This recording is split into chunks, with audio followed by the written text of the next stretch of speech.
TBI survivors, how many of you have freaked out in the grocery store? I'm willing to bet most of us. I sure did. Here's why. We have trouble with processing information. We have trouble with making decisions.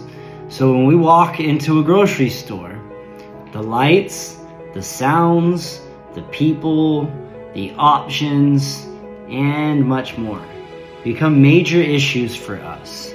When I first had traumatic brain injury, I couldn't go to the grocery store with my ex, and it caused a lot of fights because all she wanted was for me to go with her and she wanted to be supported, but I just couldn't do it. I would rage. I would get so upset in the grocery store that by the time we got in the car, I started yelling because I was so depleted.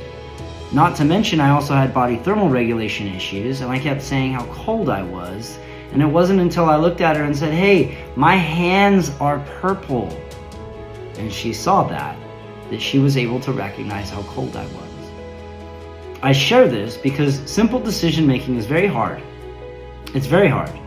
Whether it's not I'm in a grocery store, whether or not I'm trying to figure out what I want to eat, sometimes I actually forget to feed myself because making the decision on what to eat is so challenging, I just shut down.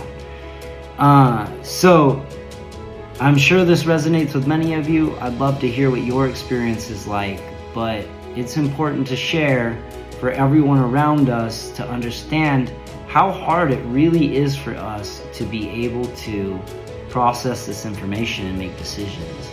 That when we're at the grocery store, or like I can't go to a concert, I have real hard times at sporting events because of the people and the noises. I have to put earplugs in. I've had to learn ways that I could navigate this. So,